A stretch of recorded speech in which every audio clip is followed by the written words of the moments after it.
Welcome. Today we are going to look at programming in assembly from a very basic level and also explore why exe files in Windows are exe files, why they get executed, how they get executed. To start off with that, we will take a look at this very simple test application that I created. It's a very simple console application written in Visual Studio 2010. What we have are three integer variables. This being a 32-bit machine, we have 4-byte integers, each x, y, and z. We assign some initial values, x equals 1, y equals 2, z equals 4, and then we perform various operations on those variables.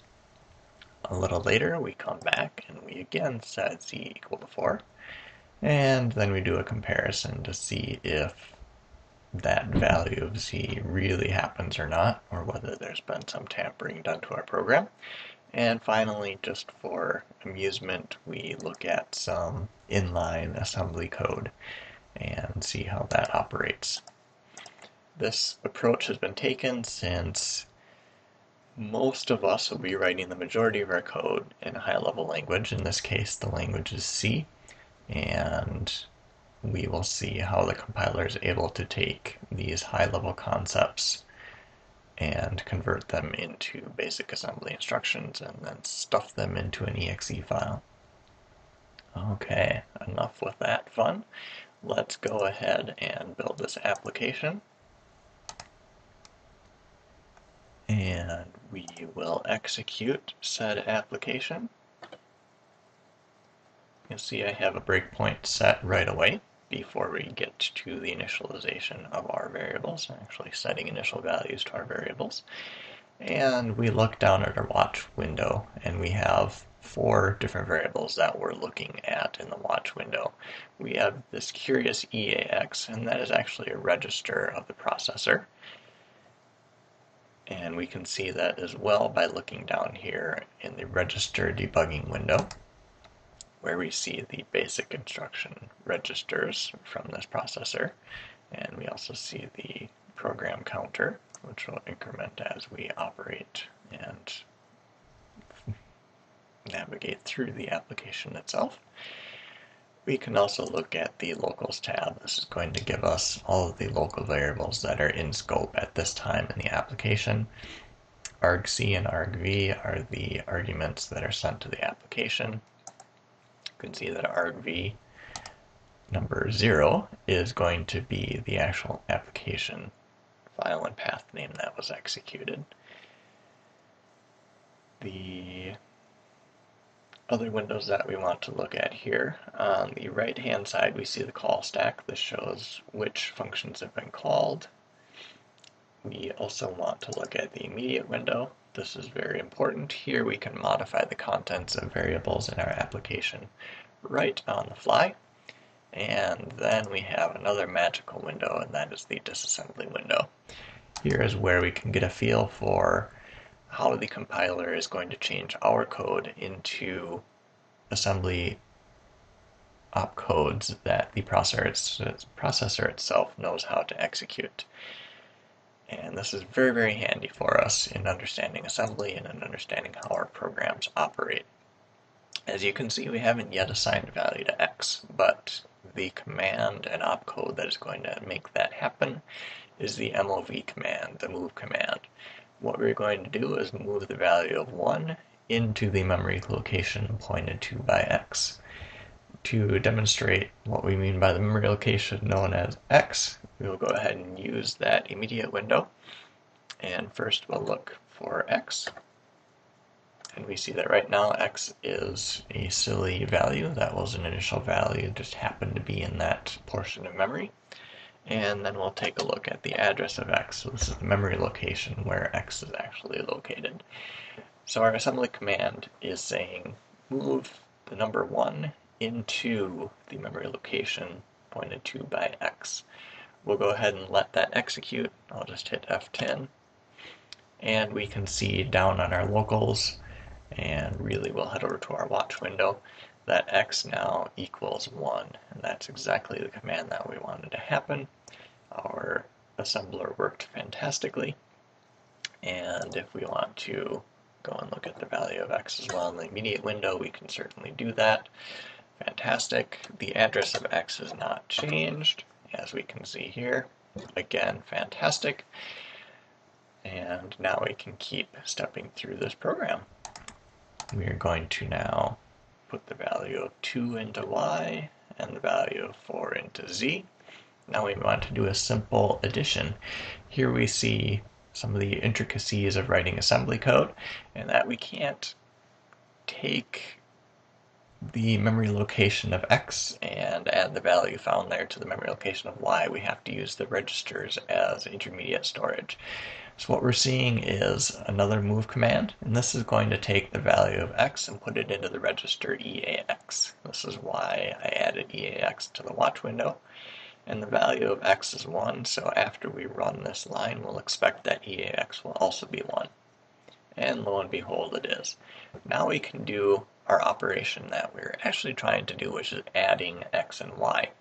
So we're going to take the value that's in register EAX, and we're going to add the value of y to it. The value of y being 2, so we expect that our result going into EAX will be 3. Indeed, that is the case, as you can see down in the watch window. EAX now equals 3, but we really wanted that result to be put into the variable z. And in order to do that, we have to move it from the register EAX into the variable z. Excellent, z now equals 3. Now let's totally write over that value, and we're going to say, let's multiply x by y. Once again, we can't do that directly. We have to move our value of x into an intermediate register. In this case, the compiler chose ECX. It could have done this operation to EAX. It really doesn't matter. This is one of those things that the compiler is able to do. And in many cases, the compiler can do things that are very, very smart, certainly much smarter than we're going to think of. And we'll look at one of those once we get done stepping through the code. Alright, so we're going to put the value of x1 into the register ECX. We're going to want to look at our registers, and we'll see ECX now equals 1. Fantastic. Where you can get to these windows if they don't appear when you're debugging your own program is under the debug window in Windows. You'll see here that we can look at certain watch windows. We have multiple watch windows. We can open up that immediate window. We can look at the disassembly. We can look at the registers. Let's also take and look at the memory. This is another handy tab that we can look at. And we'll see this in more detail, but there are some immediately interesting things to look at. We'll see that originally we said set x equal to 1. So the memory where the application was loaded, the exe was loaded, looked at the code on the disk and it said, oh, we have this command here, C745F8, and we have 01000000. Very, very handy. And now I just went and I corrupted that little view. So let's see if we can get that back. I expect that we'll have to wait until we do other fun things. Alright, let's knock out that address. I guess next time we run, we'll see what happens there. Alright, we'll continue with our little walkthrough here, since I messed that up. We're now going to multiply the value in ECX by the value of y. The value of y, we can look at our watch window, is 2. So we will see 1 times 2, and hopefully we'll get a value of 2 in ECX. See, great, ECX is a value of 2. Put that result back into Z, and the result of that back into Z is 2. Fantastic.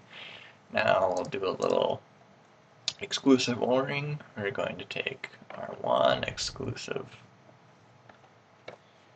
OR it with 2, and we get our fancy value of 3. Fantastic. Now we set z back equal to 4 for our test. We do a comparison. This is interesting that we're doing a compare operation in assembly, and we're comparing the value of z to 4. That's not so special or anything, but the next command allows us to see how the compiler thinks and how the processor thinks versus how we might think. We certainly think in the if case, do this, else do that. The compiler and assembly is saying, all right, if the value is not equal to 4, then we're going to jump to this future location and run our printf hacked. So it's kind of a backwards construct, as a lot of these things were. The backwards construct that, oh, we're going to put our destination before our source when we do these comparisons, when we do the moves. In our case, z does happen to equal 4, and so we're not going to do this jump because the value is equal to 4, and the jump is only if it's not equal. Okay, now we get to our not hacked, and this runs through some very complicated assembly and does other jumps into later code. We won't look at that at the moment, but we will take a quick look at our output and say, we haven't been hacked. That's fantastic.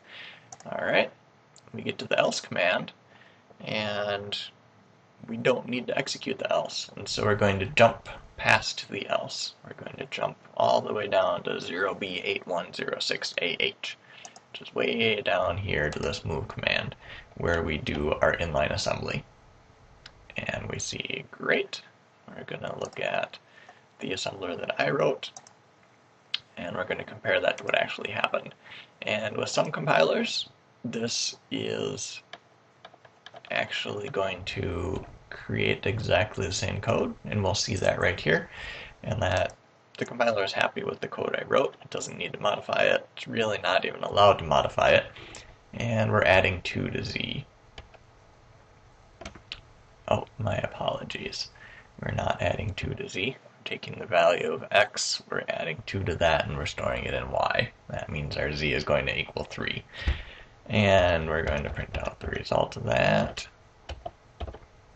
And we see the result of that before our assembly x equals 1, y equals 2, z equals 4, and after it x equals 1, y equals 2, and z equals 3.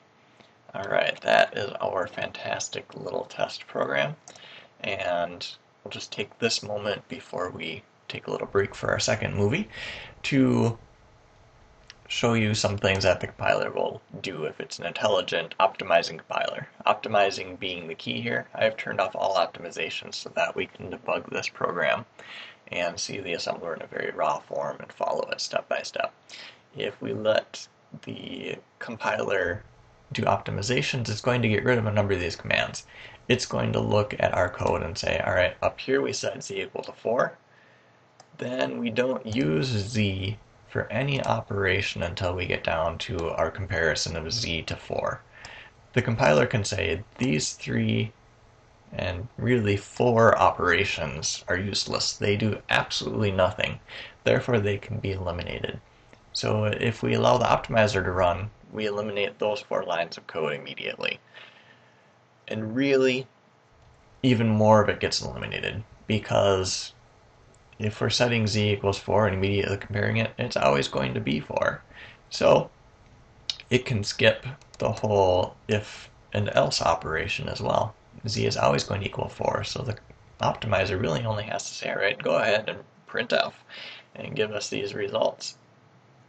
Which is kind of cool, actually. The compiler is going to make a smaller output. It's going to be smaller than us. It allows us to write high-level code and get a nice, easy result back out. Alright, we need to stop, and we'll come back with the next part of the video.